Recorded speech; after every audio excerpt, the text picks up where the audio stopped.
ব্যক্তিত্বরা যেখানে আমাদের শিক্ষার আছে, কিছু জানার আছে, কিছু বুঝবার আছে, কিন্তু আমরা বিষয়বস্তু ঠিক রাখছি।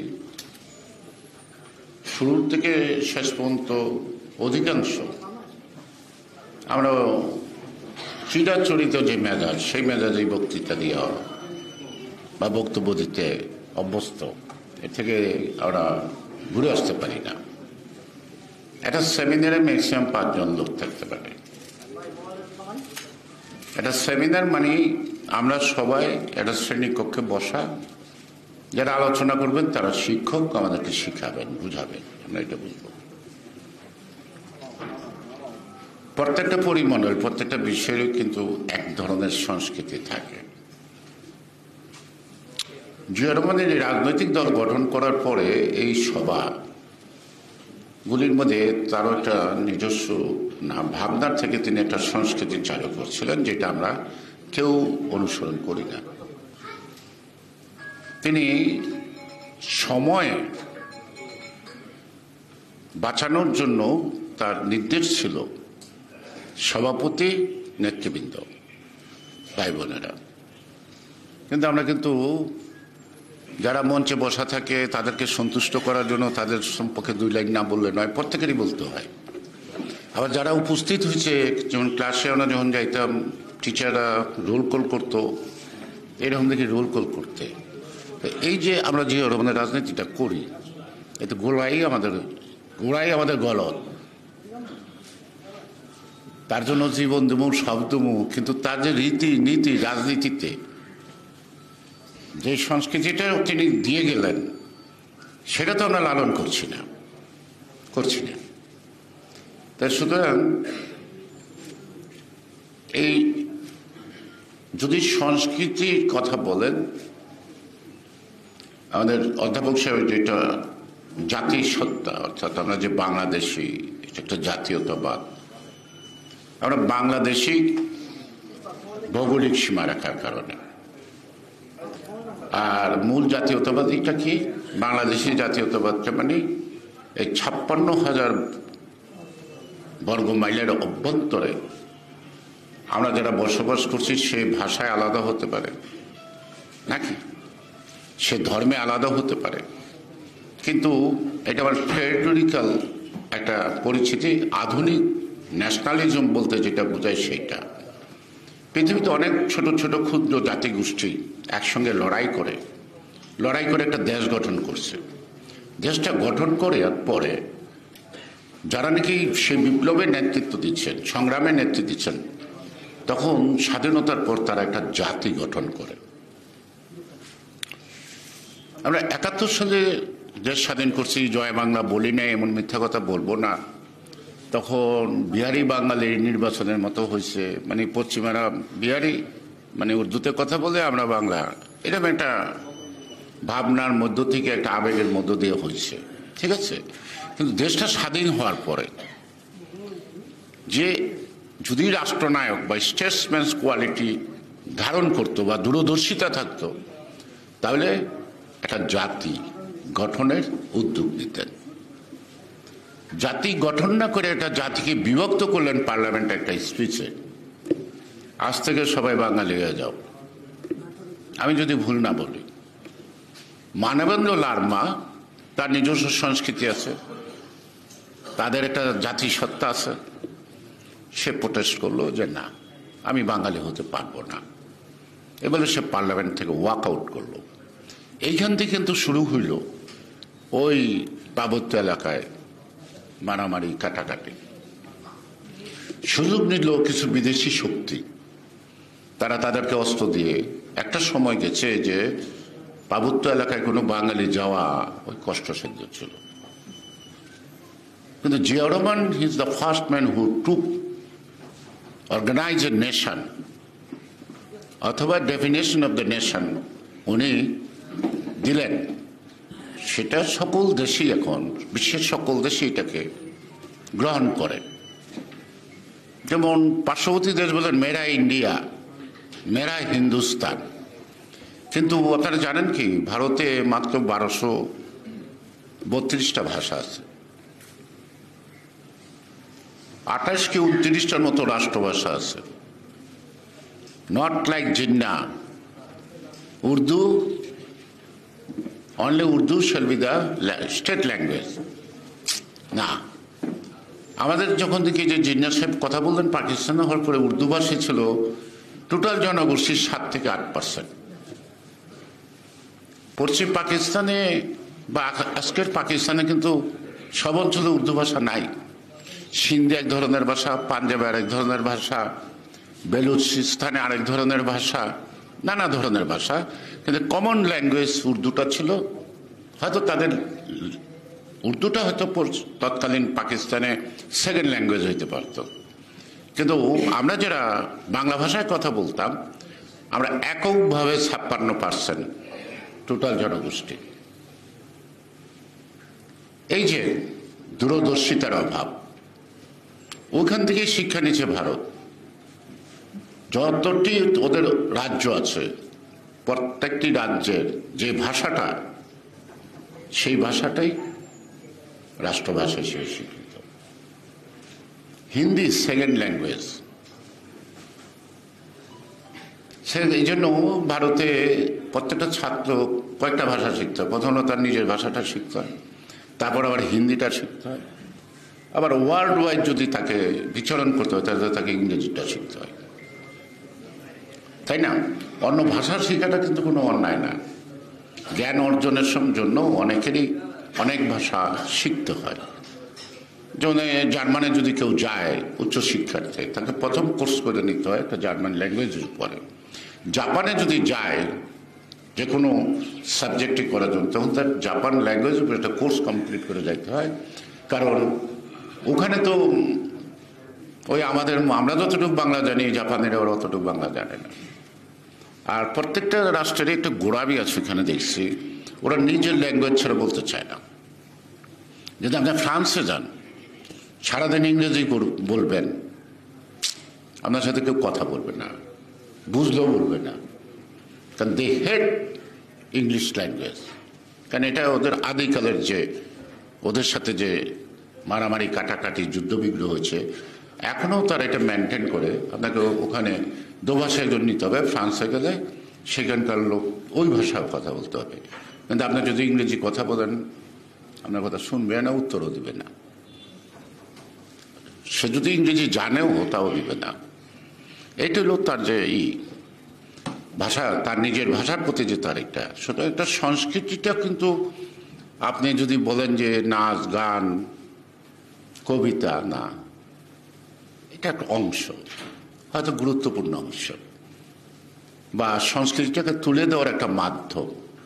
কিন্তু একটা জাতির থেকে আরেকটি জাতি আলাদা কখন হয়, সেটা তার সংস্কৃতি দিয়ে। সংস্কৃতিটাই কিন্তু একটা জাতি থেকে আরেকটা জাতি যে আলাদা, এই জন্যই বলা হয় সংস্কৃতি হলো একটা জাতির মিরর, একটা আয়না, যেখানে দাঁড়ায় আমি আমাকে দেখলে আমি বুঝব। চলচ্চিত্রে বা গান বাজনার মধ্যে তো অনেক কিছু থাকে, এটার মধ্যে কিন্তু অনেক সময় অনেক দেশাত্মবোধ, চেতনাবোধকে জাগ্রত করে। প্রেসিডেন্ট জিয়াউর রহমান যে উপজাতিদের জন্য কালচারাল ইনস্টিটিউট করছেন, এগুলো আমরা জানি। উনি ভাষা সৈনিকদের নামে প্রথম শুরু করলেন। এইটার মধ্যে কারা কারা সদস্য ছিল জানেন? জাহানার ইমাম, আরও যে মুরগিয়াল আছেন, একটা কি নাম এখনো, হ্যাঁ, সারিয়া, এগুলোই সহ উনি কিন্তু যে ন্যাশনালিস্ট, টোটাল নেশনটাকে যে এক জায়গায় আনবে, একসঙ্গে করবে, ঐক্য করবে, সেই কারণে কিন্তু উনি জাত রাজনৈতিক ভাবনা ভাবেন নাই। এবং অধিকাংশই ছিল আজকে যারা জিয়াউর রহমানের নামে দুটা গালি না দিলে মনে করলো ফরজটা হইল না, ফরজ কাজটা হইল না। এদেরকে সবাইকে নিয়েই কিন্তু প্রথম তো নিয়ে 21 পদকের কমিটি করছিলেন 100 জনের। আপনারা একটু গোবজ খাটলে পাইবেন। আমরা ওনার সাথে কাজ করছি, একটা যুবদল, যুব সংস্থা ছিল। এই যুব সংস্থাটা ছিল অটোনমাস সরকার, এটা যুব মন্ত্রণালয়ের অধীনস্থ, এবং যুবকদেরকে তিনি কাজে লাগানোর জন্য যুব মন্ত্রণালয় গঠন করছিলেন। এই যুব সংস্থার মাধ্যমে আমাদের প্রথম 267 জন প্রশিক্ষণ নেয় ভারতের চণ্ডীগড়ে, how to develop the young leadership. এছাড়াও প্রত্যেকটা দেশে টিম যেত, আমোদ প্রমোদের জন্য না। কেন যাইত? ওখান থেকে শিখা কোনটা আমার দেশের জন্য প্রযোজ্য এটা জানার জন্য। এইটা একটা আমরা গেলাম কমনওয়েলথ ইউথ কনফারেন্সে, মনে হয় 21 দিন ব্যাপী ছিল। এবং এই যে সংস্কৃতির মধ্যে যে মানুষে আলাদা আলাদা করে, আলাদা বোঝায়, কেন বুঝলাম। যেমন আমাদের দেশে আপনারা সবাই জানেন যে বাড়িতে কোনো গেস্ট আসলে আজকে গ্রামে দেখতাম প্রথমে 1 গ্লাস দুধ দিত,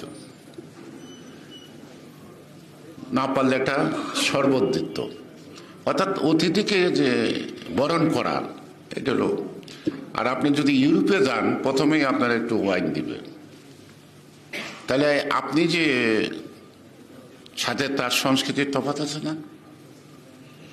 আপনি এখনো আপনার থেকে যে নাকি বড় সিগারেট খাওয়ার অভ্যাস থাকলে তার সামনে খাবেন না। আর আমি ওখানে দেখেছি শিক্ষকের প্যাকেট থেকে ছাত্র সিগারেট নিয়ে খাচ্ছে। যদি বলেন এটা কি সম্ভব? একজন হেডমিস্ট্রেস স্কুলে, মিসেস জর্জিয়া, উনি আমাদের সাথে বসে গল্প করতেছে। ওনার মেয়ে আসলো মেডিকেল স্টুডেন্ট, তার এসে বললো, এক্সকিউজ মি মাম, প্যাকেটটা নিয়ে একটা সিগারেট নিল। তারপরে মায়ের কাছে লাইটারটা চাইল। কি বুঝলেন? লাইটারটা চাইল। এটা কিন্তু তাদের জন্য কিছু না, এটা তাদের সংস্কৃতি, তাদের সমাজ ব্যবস্থা। আমার সমাজ ব্যবস্থা যে আলাদা, আমি যে ওদের থেকে আলাদা জাতি, এটা তো প্রমাণ হয় না। তা আমি পরে ওরা বললাম যে দেখো, ইংরেজিতে বলছেন, বাংলায় বলতে চাই কি, এই যে তোমার মেয়েটা তোমার থেকে সিগারেটটা নিল, তুমি লাইটারটা দিয়ে হেল্প করলা, এটা আমার দেশে অ্যাবসার্ড। আমি যদি জানি সে আমার একদিনের বড়, আমি যদি জানি যে সে আমার 1 ক্লাস উপরে পড়ে, বা ফাদার মাদার যাই থাকুক, ওপেনলি তাদের সামনে সিগারেট টানা আর এইভাবে সিগারেট চাওয়া ইম্পসিবল। তাইলে মায়ের খেয়ে দেব, স্কুল থেকে বাইর করে দেব। তো মায়ের থেকে সিগারেট খাওয়ার, শিক্ষকের থেকে নিয়ে সিগারেট খাওয়ার মধ্যে ডিফারেন্সটা কি? কোন ডিফারেন্স আছে? নাই। তা সুতরাং এই জন্য সাংস্কৃতিক পরিমণ্ডলটা অনেক বড়। তবে হ্যাঁ, আমাদের দেশের অনেক জিনিস হারিয়ে গেছে। যেমন আপনি যদি মাছ বলেন, অনেক রকমের মাছ হারিয়ে গেছে, আপনার নামই মনে নেই। কারণ বাজারে গেলে পান না, দেখেন না, খোঁজেন না, ঠিক না? অনেক ধরনের গাছ হারিয়ে গেছে, সেটাকে আমরা কিন্তু আবার নতুন করে করি না, ইন্ট্রোডিউস করার চেষ্টা করি না। জিয়াউর রহমান এই জিনিসটাই করছিলেন।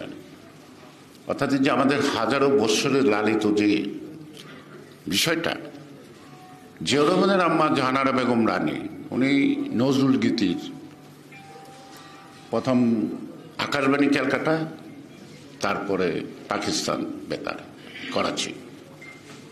কখন? ব্রিটিশ ভারত। তো ব্রিটিশ ভারতের ধর্মীয় গোড়ামির কারণে মুসলমানরা তো এই সাংস্কৃতিক চর্চা থেকে অনেক পিছিয়ে ছিল। এটা অপরাধ মনে হইতো, এটা অধর্ম মনে হইতো, ইংরেজি শিখলে ইসলাম নষ্ট হয়ে যায়, এটা গোড়ামি ছিল। যে কারণে এই ভারতবর্ষে মুসলমানরা অনেকটা পিছিয়ে পড়ছিল। কিন্তু দেখেন তো, দেশ স্বাধীন হয়েছে, এখন তো এই সমস্যাগুলি নাই। তো সেই সময় একজন পাড়াগাঁয়ের মেয়ে, জিয়াউর রহমানের আম্মা জাহানারা এবং রানী, তিনি তখন ওই গণ্ডি পের হয়ে ওই পর্দা ছেড়ে কিন্তু সঙ্গীত জগতে আসছেন। স্বাভাবিক কারণেই মা যদি গান গায়, তার সন্তানরা তো মায়ের কোলে মাঝে মাঝে গান শোনে, আর কিছু না হইলেও ঘুম পাড়ানোর সময় তো মাথায় বলে গান শোনায়। আমি যদি বলি যে জন্মসূত্রে জিয়াউর রহমান বাংলাদেশের সংস্কৃতির উপর দুর্বল ছিলেন, আমি যতটুকু তাকে সামনে থেকে দেখেছি, উনি কোনো সভা করতেন না। প্রথমত হলো যে মনিরুজ্জামান সাহেবের একটা গান লেখা আছে, প্রথম বাংলাদেশ আমার শেষ বাংলাদেশ, এই গানটা তার শুরু করতেন, এটা দলীয় সঙ্গীতে তিনি দিলেন, ঘোষণা দিলেন, ন্যাশনাল কি পার্টি থিম সং, এই গানটা তো মাস।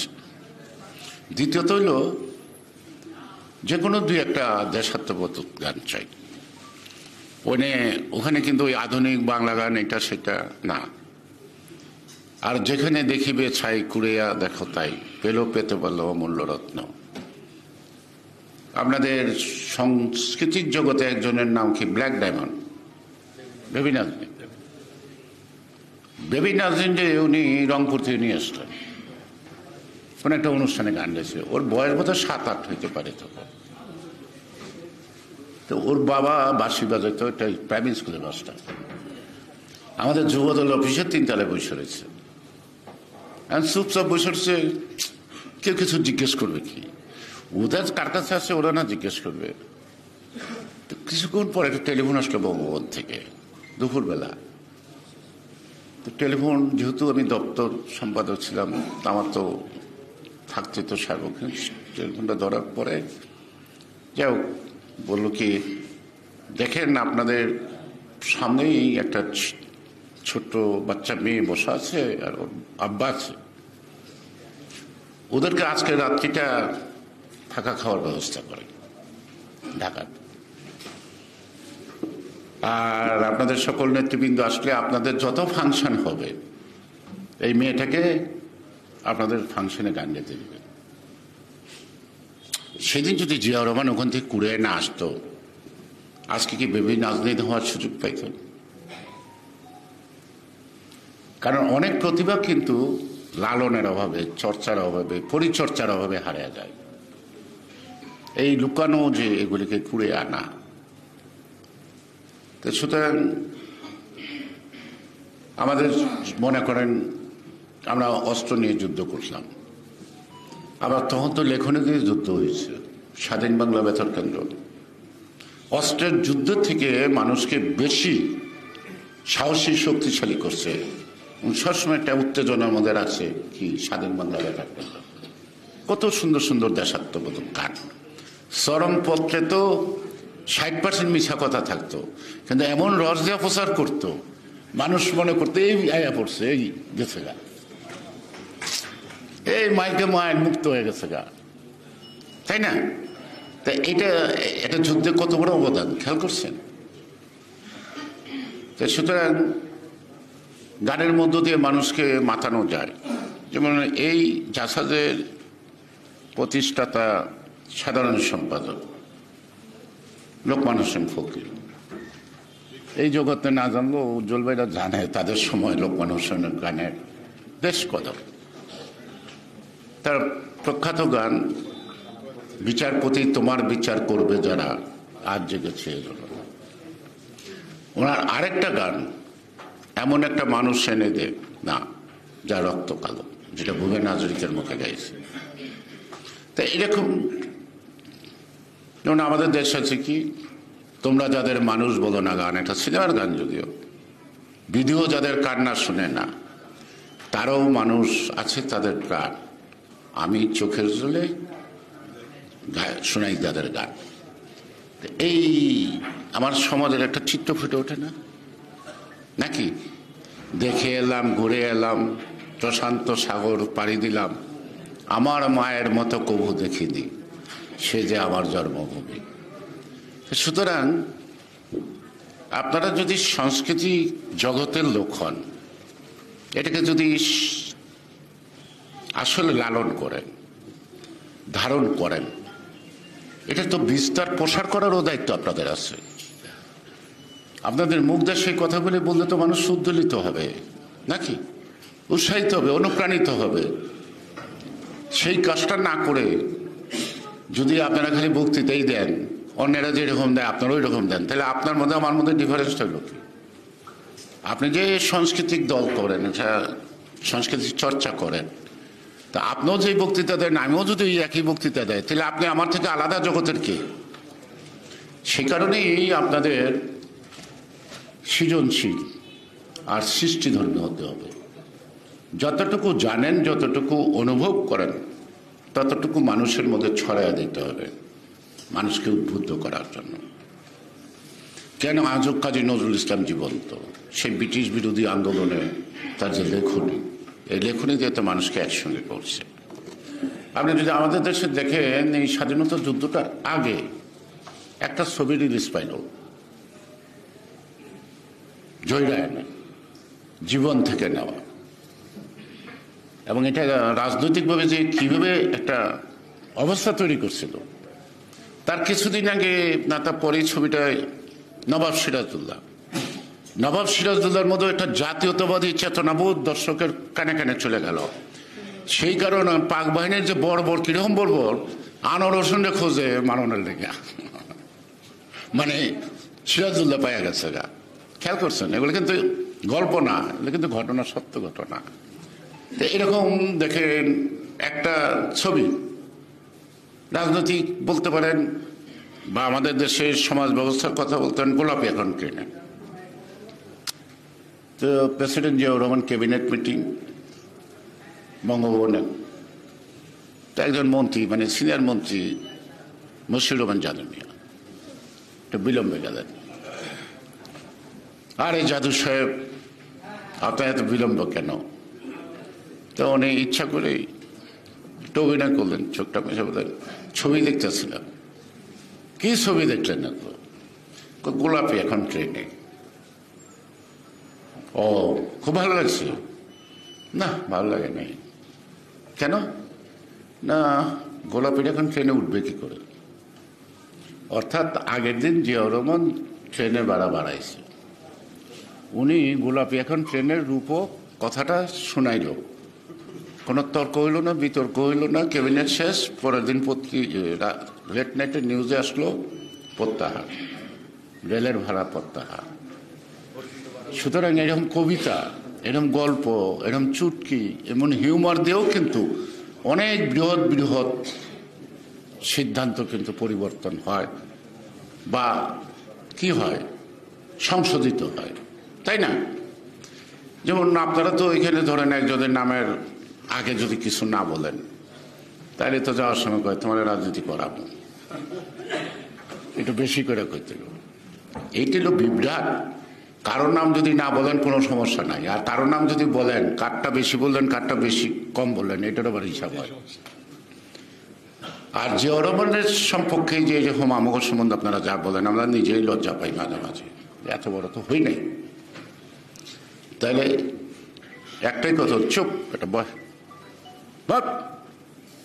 আর জিয়াউর রহমানের সামনে যদি উঁচা গলায় সমালোচনা করতে পারেন, উনি হাতে তালি দিয়ে আগে দিতে হবে। সমালোচনা মানে কিন্তু শত্রুতা না, সমালোচনার মধ্যেও ভালো কিছু পাওয়া যাইতে পারে যেটা আমি গ্রহণ করতে পারি। তো উনি বলতেন যে criticism is the pre condition of democracy. যদি ক্রিটিসিজম না থাকে তাহলে গণতন্ত্র কিসে? বহু মানুষ থাকবে, বহু পথ থাকবে, বহুত ধ্যান ধারণা থাকবে, একটা ডাইভার্সিটি তো থাকবেই, কিন্তু এই ডাইভার্সিটিকে একসঙ্গে করার তার নামই তো সৌন্দর্য। তো জিয়াউর রহমান সেই কাজটা করতেই বেশি, নানা মত নানা পথ থাকবে, কিন্তু দেশের প্রশ্নে একমত হতে হবে। জিয়াউর রহমান কিন্তু টোটাল জিনিসটাকে অর্গানাইজ করছিলেন তার এই জাতীয়তাবাদী চেতনার মধ্য দিয়ে। দেশটাকে চিনুন, দেশের মাটিটাকে চিনুন, অর্থাৎ দেশের মাটিটা যদি চেনেন, দেশটাকে যদি চিনেন, সেই দেশের প্রতি আপনার একটা দরদ আসবে।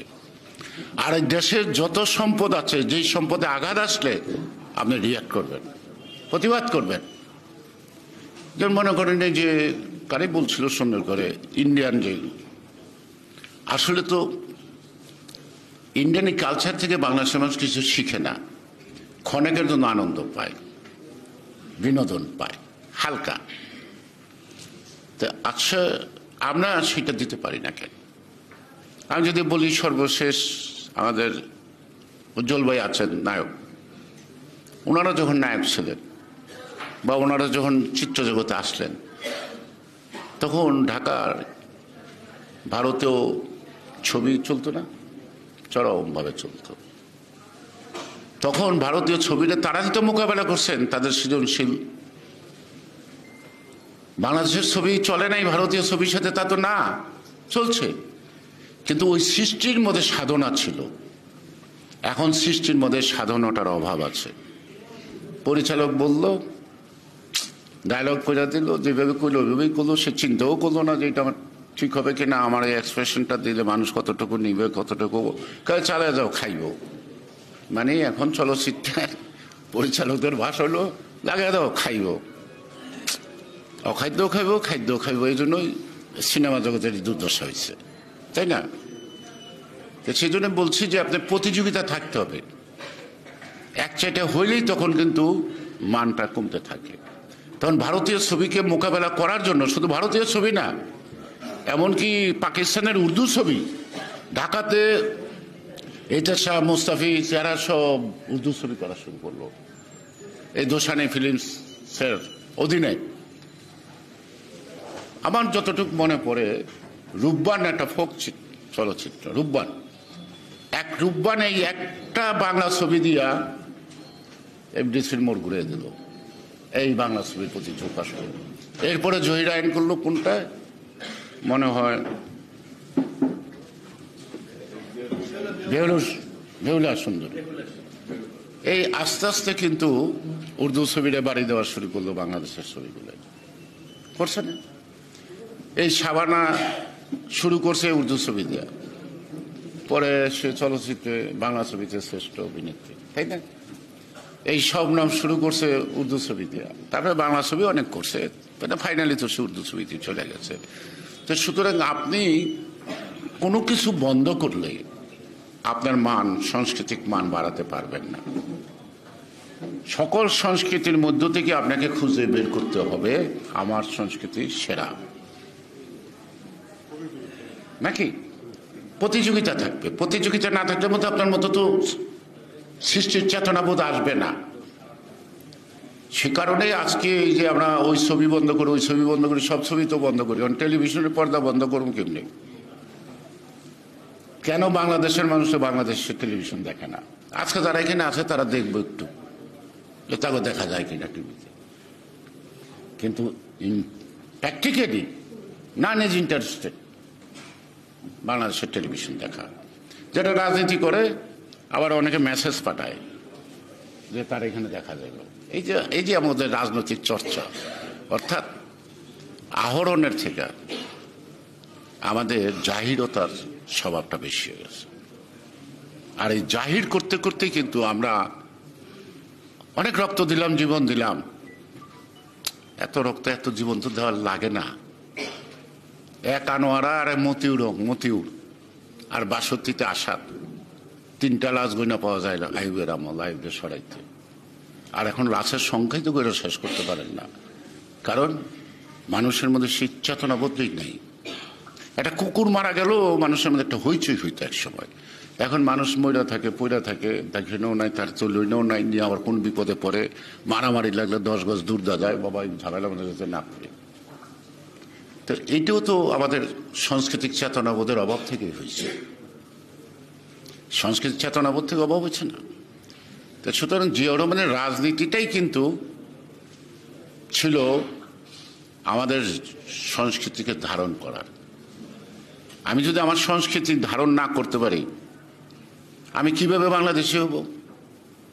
খালি আমি পাসপোর্টে লিখলাম আমি ভাই বোন বাংলাদেশি, হইলে কি আমি বাংলাদেশি হইলাম? আমার বাংলাদেশের অভ্যন্তরে যে কোনো সম্পদের উপর আঘাত আসলে, যে কোনো কিছুর উপর আঘাত আসলে, সে আগ্রাসী শক্তি হোক, সে ভৌগোলিক কারণ হোক, যে কোনো কারণ আসলে, সেটাকে যদি আমি প্রতিবাদের সুরে না নামতে পারি, তাহলে আমি কখনো ন্যাশনালিস্ট হইতে পারবো না, আমি কখনো জাতীয়তাবাদী হইতে পারবো না।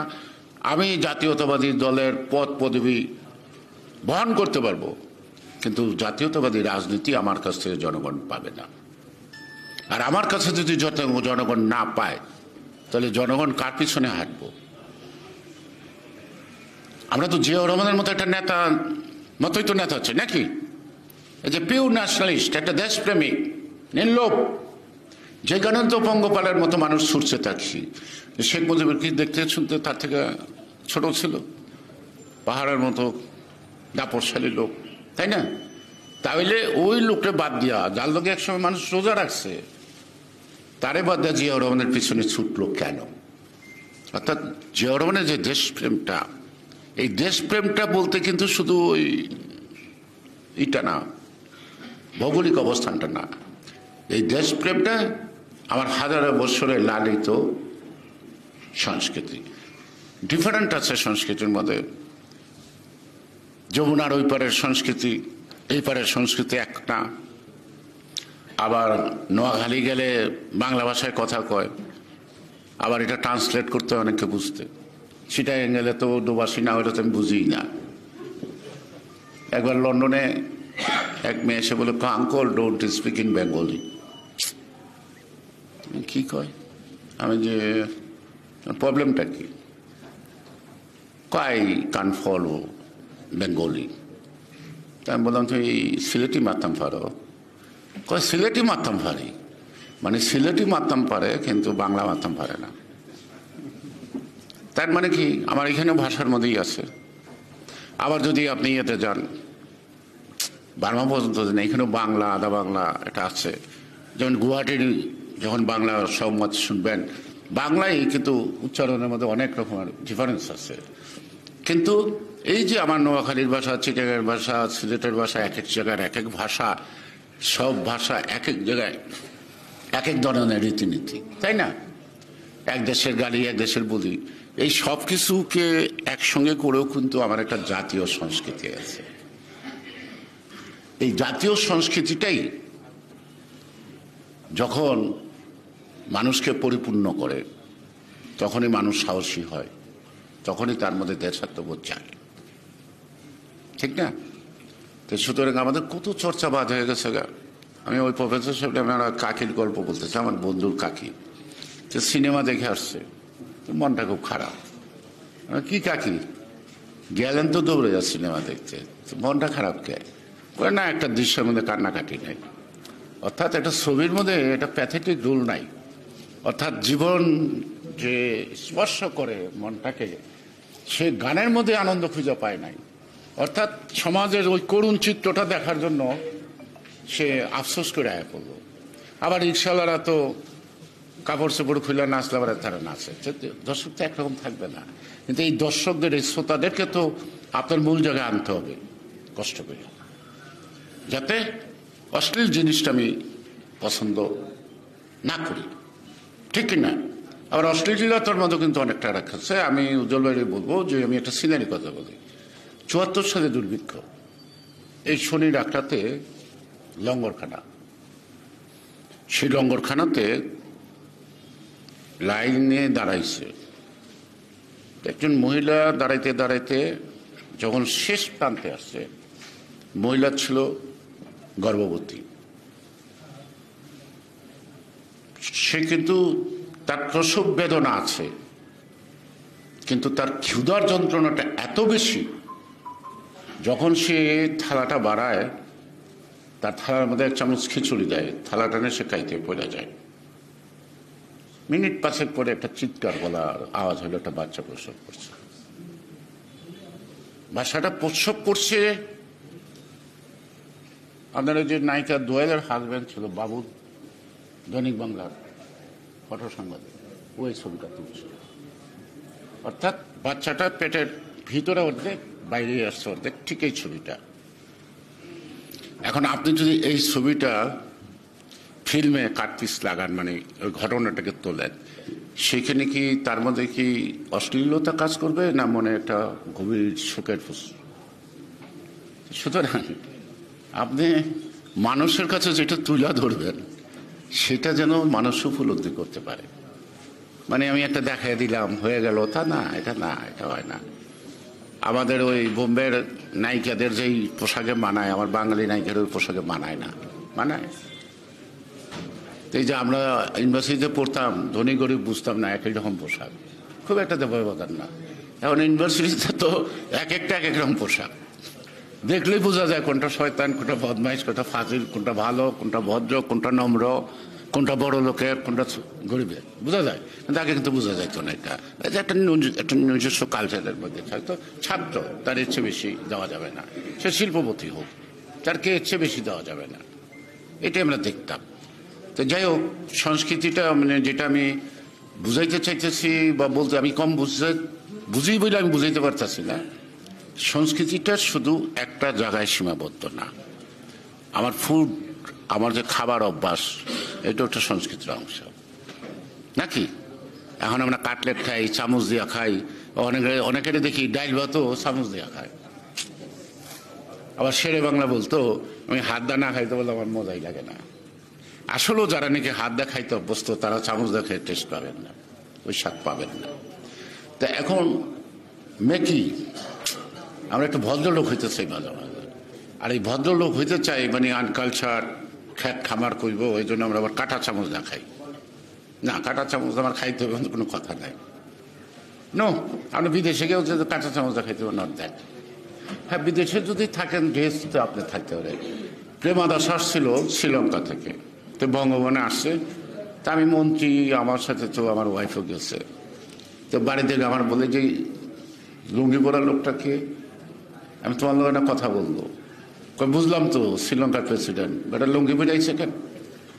আমরা ইট ইজ দেয়ার প্রাউডনেস, সে তার ন্যাশনাল ড্রেস পরছে। এখন তো আমাদের দেশে এটা আমাদের জাতীয় পোশাক হইল না। জন্মদিনের পোশাক ছাড়া তো আমি জাতীয় পোশাক দেখি না। কোন পোশাকটা আমার ন্যাশনাল পোশাক, কোন পোশাকটা আমি ন্যাশনাল ডেতে যাব, সেটা লুঙ্গি হোক, গামছা হোক, এটা তো হইতে হবে। এটা স্যুট হোক, প্যান্ট হোক, এটা হইতে হবে। তো আছে নাই? তা আমাদের তো জাতির ধন্যতার শেষ নাই, যে ওর মধ্যে একটা জাতি ডেফিনেশন দিয়ে গেছে। আর সেটা নিয়ে আবার ওই যে ওই সকল বুদ্ধিজীবী বুদ্ধি বিক্রি করে খায়, তারা আবার এটা নিয়ে নানা কনফিউশন। একবার বাঙালি হয়, একবার অবাঙালি হয়। অ্যান্ড কনস্টিটিউশনের মধ্যে বাঙালিও ঠিক, বাংলাদেশিও ঠিক। হাসিনা বাঙালি, আবার পাসপোর্টের মধ্যে বাংলাদেশি, মানে সবটাই একরকম। ধর্ম নিরপেক্ষ তো থাকবো, আবার রাষ্ট্রধর্ম ইসলামও থাকবো, মানে কোনোটাই সব কিন্তু সাংঘর্ষিক শব্দ। কিন্তু ক্ষমতায় থাকার জন্য গোজামিল দেয় না, যে ওই যে উজ্জ্বল বেটা যখন সই বানায়, রিক্সালার লাগে কিছু রাখে, একটু জ্ঞানী লোকের লেগের জন্য রাখে, কিছু মধ্যবিত্ত পরিবারের জন্য রাখে, সবাই যেন দেখতে পারে। তো হাসিনা এরকম সবার জন্য একটু একটু একটু একটু করে খোরাক রাখছে কনস্টিটিউশনে। It is not a constitution at all for a sovereign country. Constitution always own করবে দেশকে, রুলস অফ লকে, জাস্টিসকে, কিন্তু এই কনস্টিটিউশন তা না। তো যাই হোক, কথা বলতে গেলে শেষ করা যাবে না, এখানে শেষ করি। আপনারা সব ভালো থাকেন আর কথা বলে চেষ্টা করেন। আমাদের সংস্কৃতিটাই আমাদের পরিচিতি। আমরা যে বাংলাদেশি, আমাদের সংস্কৃতি দিয়েই কিন্তু আমরা বাংলাদেশি। শুধু ভাষা দিয়া না, শুধু ধর্ম দিয়া না, আমার সব কিছু মিলেই কিন্তু আমি বাংলাদেশি। প্রত্যেকটা জিনিস আমার। এখানে গালি দিলে রক্ষা নাই, ঠিক না? সেজন্যই এই আলাপটা আমার ধারণা ছিল 4-5 জন লোক আসবে, এক একজন এক এক খণ্ড করে আলাপ করলে আমরাও কিছু শিখতে পারলাম, সবাই একটু শিখতে পারলাম। আর আমি আজও বলি, আগেও বলছি, সামাজিক সাংস্কৃতিক সংস্থা, যুবদল, ছাত্র দলের ভাবনা আর জাসাজের ভাবনা যদি এক হয়, তাহলে এটা না করাই ভালো। এটা জাসাজ যে কাজটা সেটি চর্চা করতে হবে। তার যে কাজটা কে কি বললো না বললো, দু একটা প্রকাশনা বাইর করতে হবে মাঝে মাঝে, কিন্তু লিখতে হবে। এবং আমাদের যারা লিখে তাদেরকে লিখে ওটাকে একটা সংকলিত করতে হবে, বই আকারে বের করে দিতে হবে, যেটা মানুষ এটা দেখে দেখে পড়বে, শুনবে, শিখবে। সুতরাং আমার প্রতিযোগিতা বলবো যে ওই দিকে অন্য সংগঠনের সাথে জাসাসের প্রতিযোগিতা করার দরকার নাই। কারণ এটা ছোটোখাটো বিষয় না, সাংস্কৃতিক বিষয়টা ছোটোখাটো না, অনেক বড় বিষয়। সেজন্য সবাইকে অনেক সময় ধরে কষ্ট করে আপনারা শুনছেন, অনেকেরই হয়তো কোমর টোমরও ব্যথা হয়েছে আমার মনে হয়। তো আমি এখানে ক্ষান্ত করি, সবাইকে ধন্যবাদ। আমি তো জিয়াউর রহমানের নামও লইলাম না, ম্যাডামের নামও লইলাম না, তারেক রহমানের নামও লইলাম না, ভুলা যায় নাই, এটা অন্তরের জিনিস অন্তরে আছে। তবে আমরা নিজেদেরকে জাহির না করে আমরা যদি আমাদের দায়িত্বটা পালন করি, তাইলে জিয়াউর রহমানের রাজনীতিটাও টিকে থাকবে, খালেদা জিয়াও মুক্ত হবে, এবং তারেক রহমানও তার মাতৃভূমিতে এসে আমাদের সামনে নেতৃত্ব দিতে পারবে। কিন্তু একটা কথাই বলছি, আমরা চিত্রজগতে অভিনয় করি, আমরা নাটকে অভিনয় করি, আমরা যেন রাজনৈতিক জীবনে অভিনয় না করি, এইখানে যেন অভিনয় না করি, যেটা আমাদের মনের কথা বাইরের কথা যেন এক হয়। আমিও কিন্তু কম নাটক করি না জীবনে, বহুত নাটক করছি, কিন্তু আমি রাজনৈতিক জীবনে কোনো নাটক করি না, ব্যক্তি জীবনে কোনো নাটক করি না। আমি বহুত পুরস্কারও পাইছি, এও কোনো মিথ্যা কথা না। তো সেই জন্য বললাম যে আপনারা আসল জায়গায় অভিনয় করেন না, যেটা মনে ধারণ করেন আর যেটা মুখে বলেন সেটা লালন করেন, তাইলে আমার সকল বালা মুসিবত কাটবে। বাংলাদেশ জিন্দাবাদ।